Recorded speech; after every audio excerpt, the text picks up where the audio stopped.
Good afternoon, sir. Good afternoon, everyone. Good afternoon. Good afternoon, sir. Good afternoon.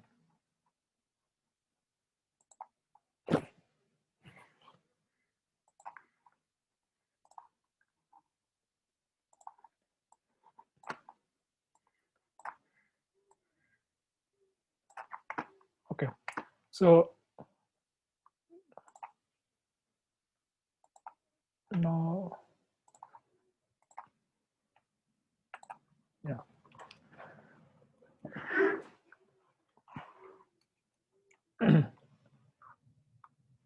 So last class we started with these plots. All right. So these are basic things, but we should always note these things. So this is continued from previous lecture. This part is continued from previous lecture. Continued from previous lectures.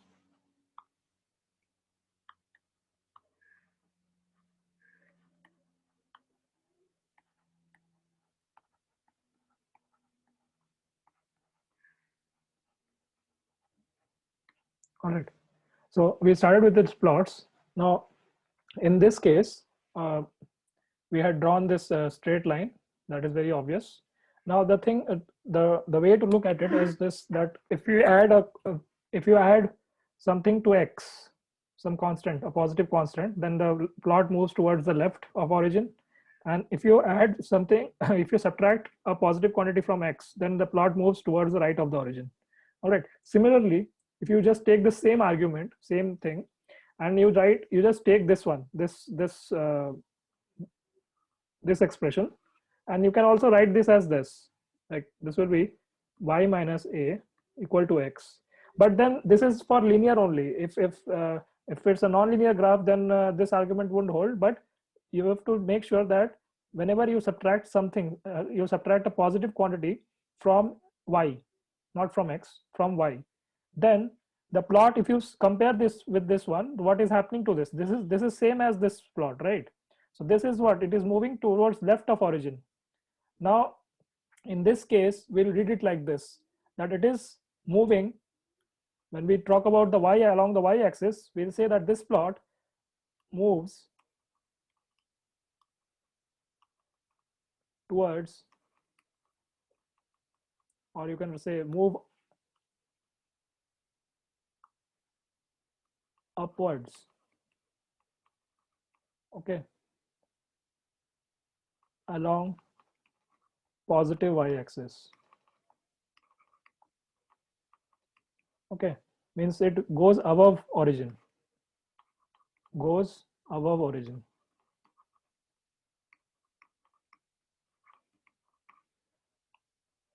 Now, if then again we are like take this argument, like this one, and then what we do is we say that okay, if we take a constant this side, so this will be like, if you compare this graph, the graph will remain the same in this case. So if you compare this, that what we are doing is we are adding a positive quantity to y. That means that the plot moves downward, moves downwards along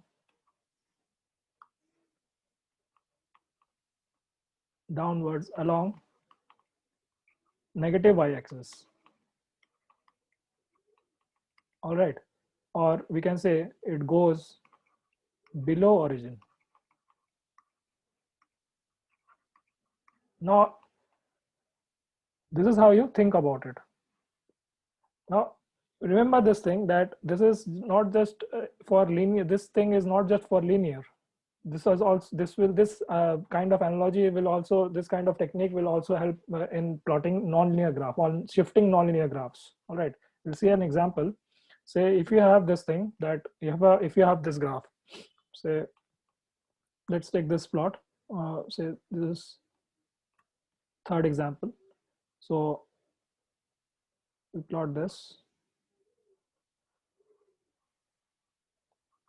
So this is y, and then we can, how will you plot y equal to x square? It will be symmetric about y-axis, a parabola about y-axis. So for The drawing is sometimes difficult to draw with digital and tablet. So this one is y equal to x square. Now what happens? Now this is symmetric about y-axis. This is symmetric about. Now all these things will be helpful when we do this. This parabola is equivalent. This will represent a harmonic oscillator potential well. Okay, in that we have to, like, there will be shifting of potential wells. So there we have to we use this concept. All right. So whatever I'm doing is very relevant to your course. So if I say that, okay, I want to plot y is equal to x plus a whole square, without even labeling or anything, doing anything, which direction the graph will move? Don't need to find the intercept or anything. Just say which direction will it move. Negative x direction. Yeah. So this way we are adding to positive quantity to y-axis. Now you need to say, like, it will cross this axis. All right. So this will be like that, and this will be y equal to x plus y, y equal to x plus a whole square. Now a, I am considering it to be positive. A is greater than 0. Now if I draw a graph this side,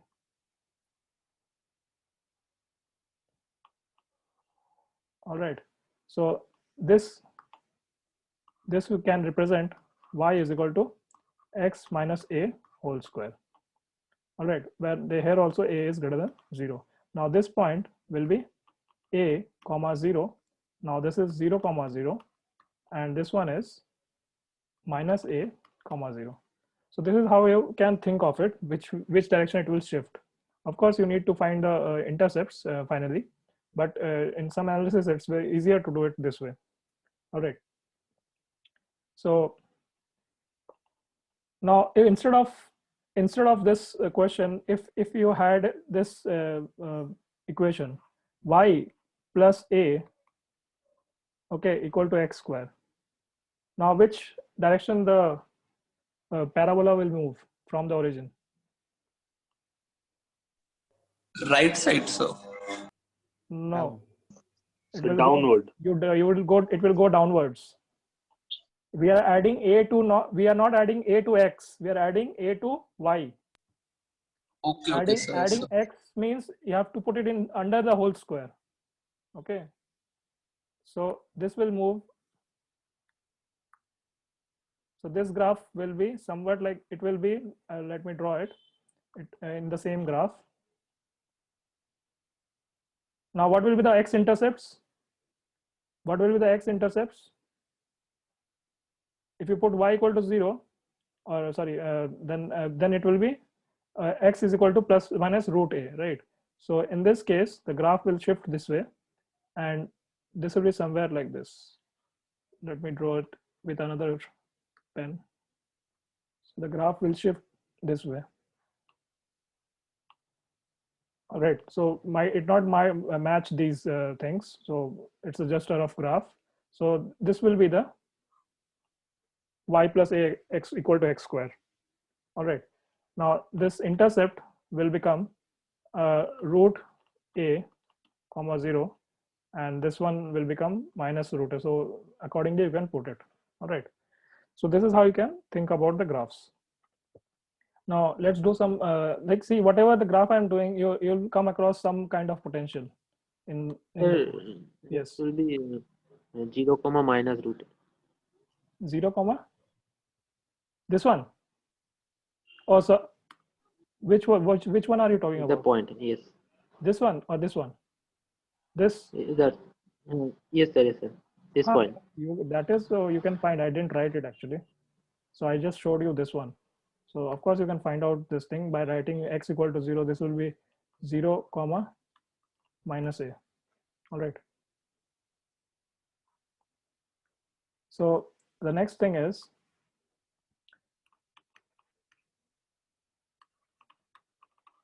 fx is equal to mod x. Okay, this is minus x. So you have x less than 0, and you have x greater than equal to 0. All right. So in this case, the plot looks like this.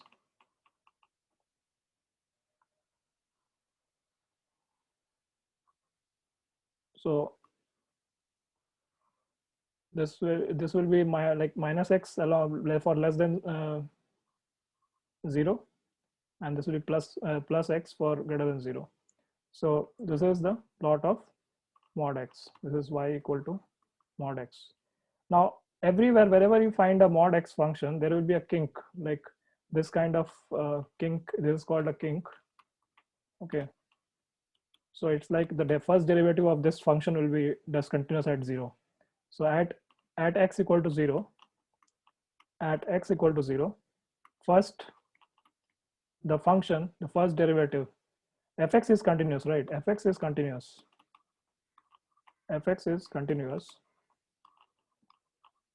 And but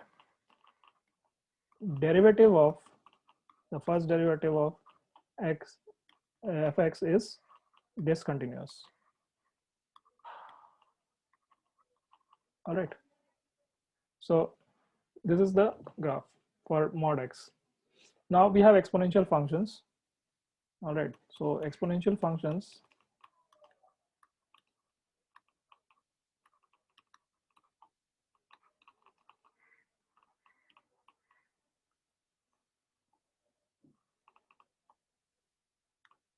Now let's say this is fx is equal to e to power x.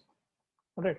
So in this case, you have this graph. Like if you want to draw this graph, I hope everyone can draw this graph. All right. So in this case,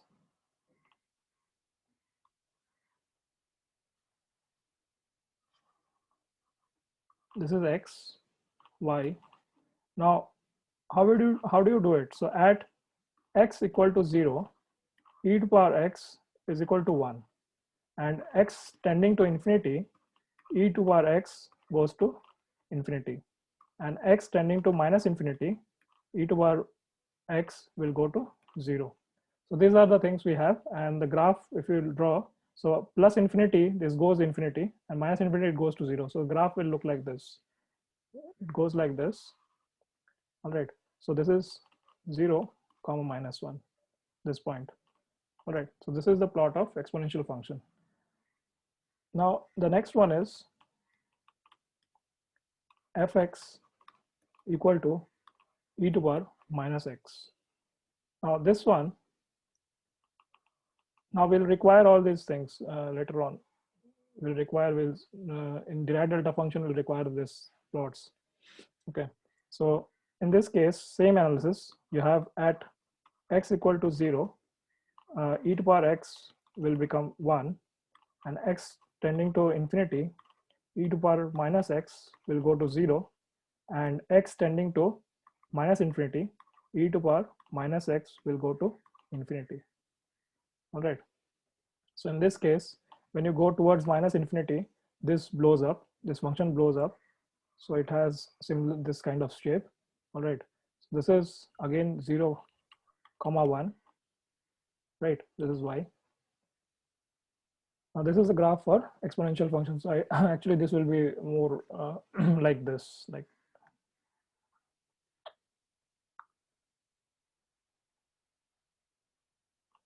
Okay. So this is the form of the graph. Now, what is the plot? How will you draw the plot for y is equal to e to power minus x? Now this you will come across this function where you have the wave function for a Dirac delta potential. All right. So this function, how will you draw it? So the same thing, you just split the function in two regions. One is x less than 0.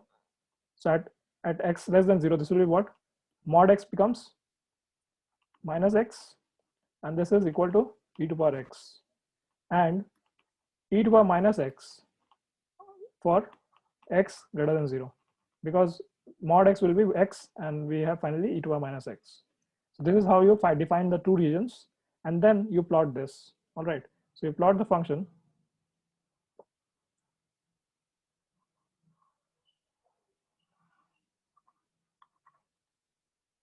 Now the when we'll do the Dirac delta function potential, that the derivation is really interesting to see.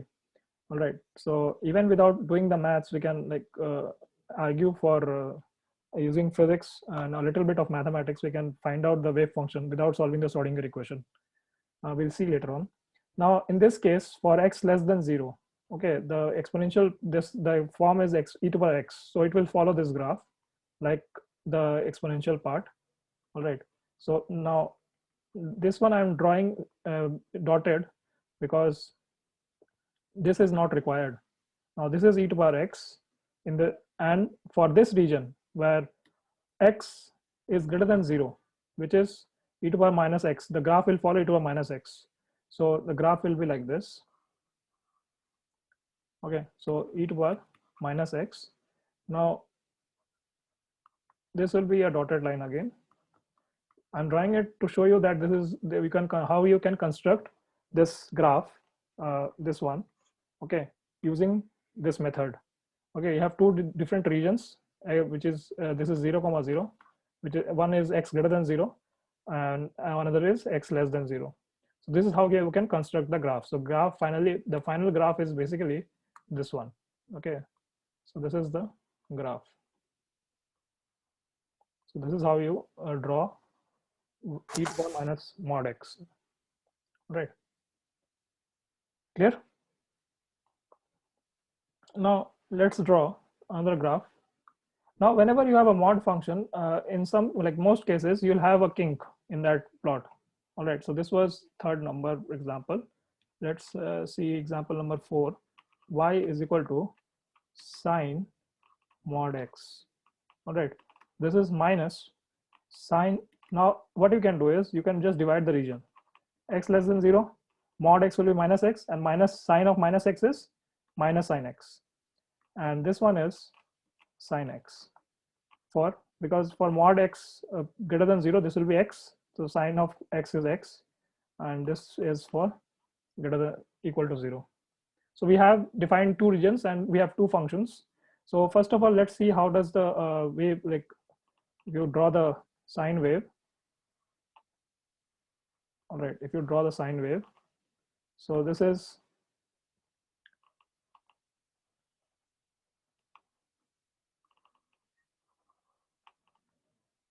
all right.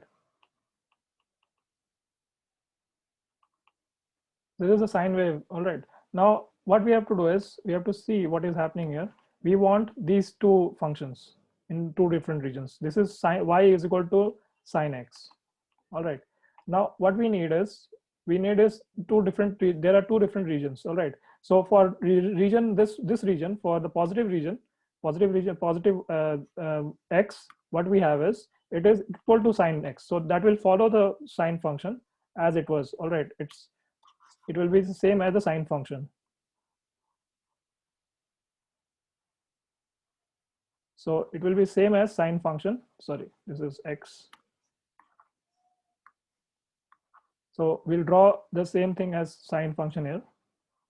All right, nothing will change. But on this side, on the other side, this is sine x, right? This is sine x. This is sine x. But we have minus sine x, so we have to invert everything. Now this is negative, and this is positive. So in this case, this will switch signs, and it will become like this, and then it will go like this. All right. So you can see that this graph is actually, this region is actually minus sine x, and this region is actually sine x. So we'll have a kink over here. All right. We have a kink.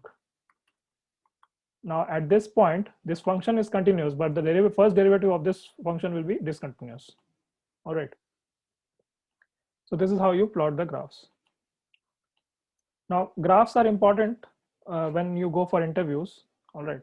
So they'll definitely ask you a graph, whichever kind of interview it is. All right, graphs shows you how you can analyze a function, okay, without your computer or anything, any help.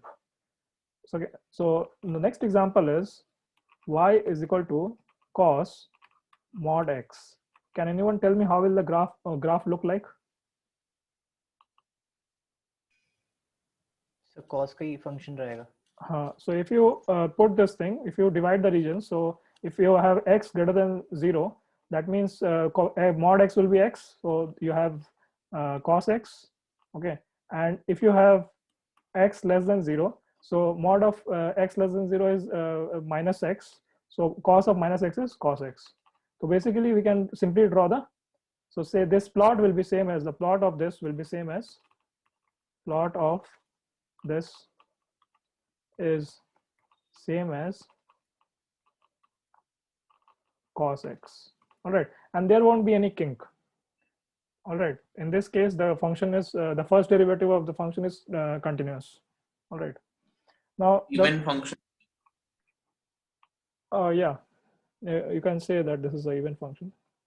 All right, so in this case y is equal to cos x or cos hyperbolic x. This is e to power x plus e to power minus x by 2. So in this case, how will you plot it? Just go by this thing that you just separate the functions. You separate the functions, all right, and then plot it. So you have two functions. We have e to the power x, e to the power minus x. One is exponentially decaying, one is exponentially increasing. Now in this case, we do not separate the regions. What we have is we have to add the two graphs. So we know the graph for e to the power x, all right. So this will be undivided by 2. So it will, the values will be divided by 2. So it will be like, the form will remain the same, all right. It will just scale down. So this is say e to the power x by 2. All right. Now, and this point will be, this is 0.5, okay. So this is 0, 0.5. Now this is, now the next part is e to the power minus x by 2. Now this is e to the power minus x by 2. All right, this is e to the power minus x by 2. Now you have to add them both. All right, you have to add them both. When you add, what happens is in this region, these values are very small compared to this. So the graph will almost be same as this graph. All right, as you go, this keeps on decreasing. So, and this curve keeps on increasing. So this will add some value to it, and this will reach a point where this point will be 0, 1. And then you'll see that this again, since the values here is, this graph has more value than this, the graph, the final addition of the graph will be more like asymptotic, like it will be like asymptotic to this graph. All right, so this is the graph which we are looking for. This is the graph which we were looking for. This is the cos hyperbolic graph. All right, so this is y and this is cos x. All right, this marked with blue. Okay, so this is how you analyze the thing. Similarly, you can draw sine hyperbolic, tan hyperbolic. Tan hyperbolic is a little bit different. You have to analyze the limits. Okay, but sine hyperbolic you can do like this. You can do it for homework. Okay, so homework is plot sine hyperbolic. Okay, plot.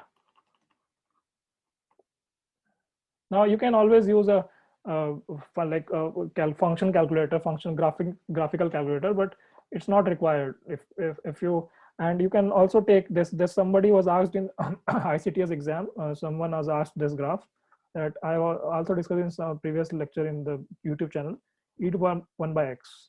So how will you plot this? This was asked in ICTS Bangalore interview question. Okay, so you can think of it. How will you plot y equal to e to the power 1 by x? The thing, the idea is you just take the extreme limits and the finite limits, and then Minus infinity, 0 and infinity. What? So dividing into three parts, that y equals to e to the power 1 by x, we Mhm. will divide into three parts, minus infinity, 0, and infinity. Then we'll get the answer, I guess. That is just a starting point. All right. Okay. So it's not that trivial, which I have been doing. You have to be careful in some region. One part is very easy. The first, one of the regions is very simple, straightforward. The other region is you have to argue for that. So in that case, see, these are the simple steps: extreme limits, finite limits, and then you have, if you are not able to figure out what is the like curvature of the graph and how does it behave in between, so then you have to look for the derivatives. All right, and even then, sometimes you need to go for double derivative. All right, so this is how you plot the functions. Now, next we'll do is a basic probability, and we'll see that if you understand the basic probability, then most of the quantum mechanics is almost done. All right. So everywhere you have to finally like calculate some kind of probability in the measurement. Okay. Whatever you do. So probability, I'll do some basic probability, and I'll build some of the things from here, which we'll be using in quantum mechanics. So basic probability.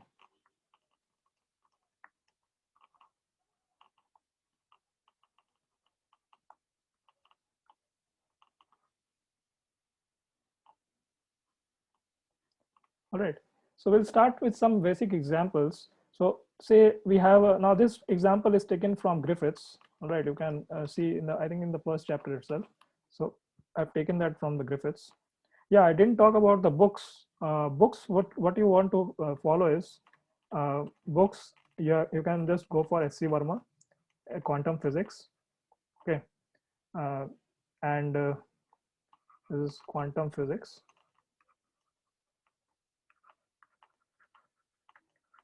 All right, and then we have Griffiths, we have Jetili, and then like some advanced thing if you want to learn somewhere, like if you want to learn more in actually I did tell you in previous lectures already uploaded in YouTube. So R Shankar is there, and then Sakurai is there. All right, Sakurai, there are two books you have to look for, the modern quantum mechanics. All right, so not the advanced quantum mechanics, that is too advanced for your level. So these are the books you should refer to. This is enough. So this is H.C. Verma Quantum Physics. Okay, this is a very basic book, and then you go for Griffiths or Jetili. All right, this will be enough for your MSc preparation. But for PhD, for GATE and NET, you should go for Sakurai and Shankar. All right, but don't worry. And if you don't have these books, don't worry. Whatever I'm doing in class, it will be you'll be able to solve most of the problems. Okay, so that is why you're here. Books, but you should always refer to books whenever required, but not for your entrance exams. Entrance exams, once because the time is limited, you always you should always learn, not from notes, or always learn from like a textbook, but seeing whatever the time limit is, to accordingly adjust. All right, so always refer a textbook, but not now. So class of 14 students. So in this case, we have 14 students. So age, this is given to you. Now this is equal to 1. Say the number of students with age 14 is 1. Now number of students with age 15 is 1. Number of students with age 16 is, say, 3.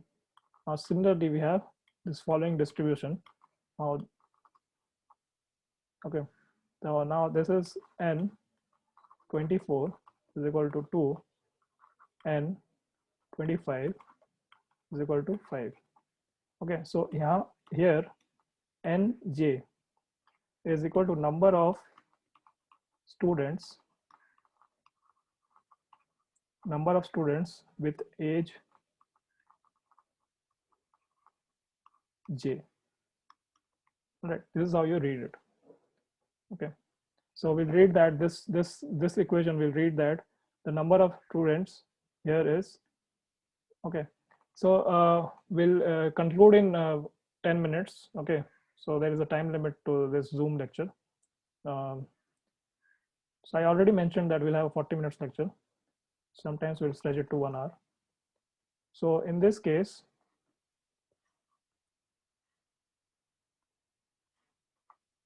you have J, and if you plot this histogram, so Nj, all right.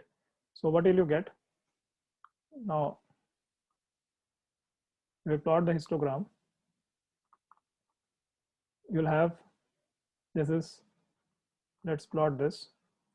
So this is 10, 12, 14, all right. Similarly, this is 16, 18, 20, 22, 24, 26, 28, all right. So I think it will cover everything. So this will be now N14, there is one only. So we have one block, and then we have N15. So there is another block here. And then we have N16. Now there will be 3 blocks here. We'll draw 3 blocks. Okay. So, and this one, we have 22. This is 22. This is 2 blocks. And then we have, for 24, we have 2 blocks. All right. So, and then we have, did I draw it? Okay, there will be a gap out here. This 22 and 24, there will be a gap. There is a 23 in between, right? So there will be a gap here. All right. So this is now 25. There is 25 here. There's 2 blocks. There's 5 blocks out here. 1, 2, 3, 4, 5. All right. So the 26 is not here actually. 26 is somewhere here. All right. So these are the blocks. This is a histogram which we made. Okay.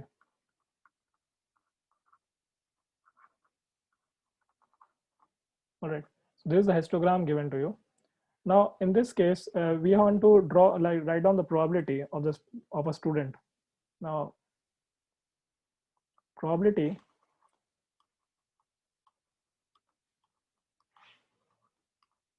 of a student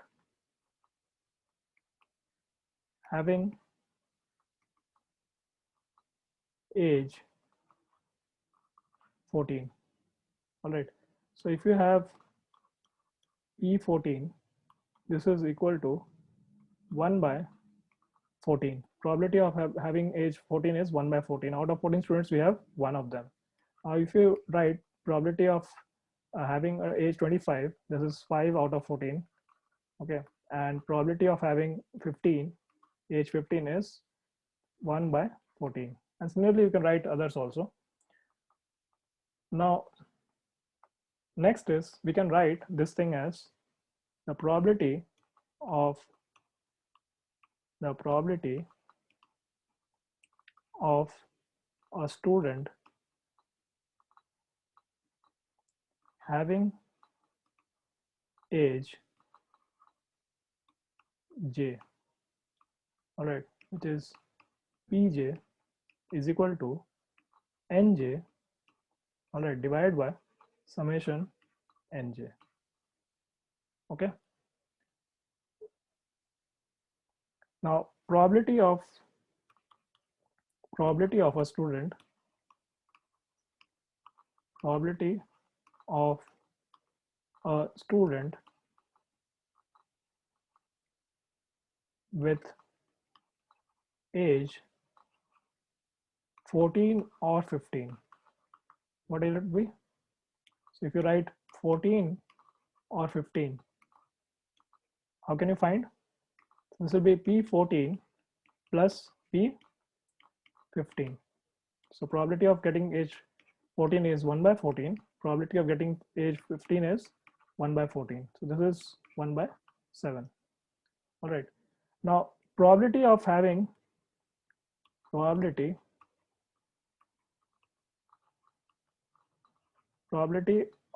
student having any age. All right.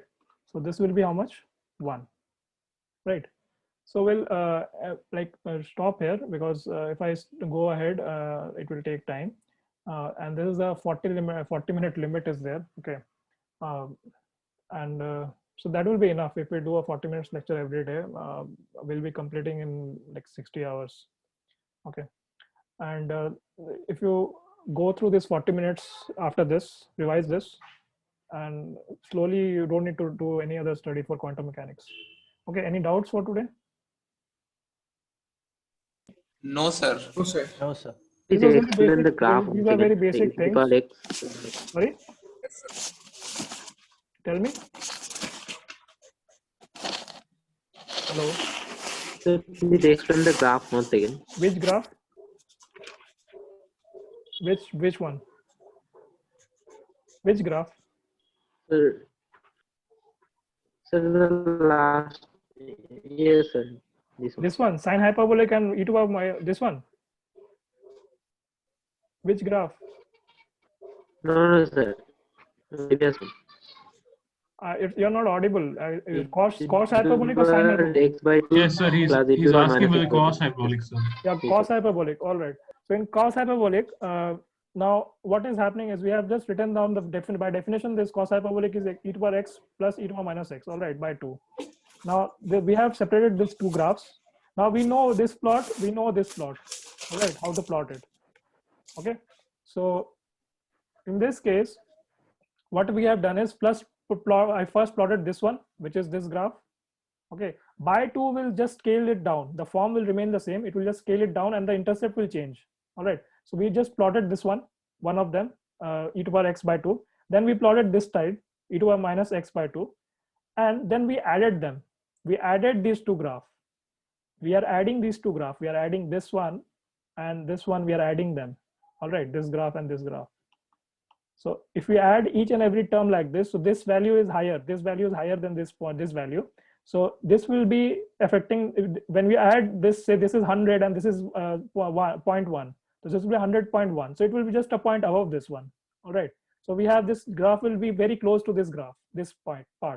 But as we go further and further, what happens is this reduces, this two becomes equivalent. So the graph rises a bit. If this is 10, this is also 10. So this goes above. This goes at around 20. All right. So graph increase, like the gap between these two increases as you add. Now this will reach, the intercept will for this graph will be, if you put 0 in this case, you'll put 0, then it will become what? 1. This is 1 by 2. This is 1 by 2. So it will add, you'll get 0, 1. Now again the same analysis as we did here on this side. All right. That is how we are getting this graph. So I think the meeting will end in some time. All right. So did you get it? You can I'll be uploading this video on YouTube also. Right. Yes. We have just added these two graphs. All right. Okay.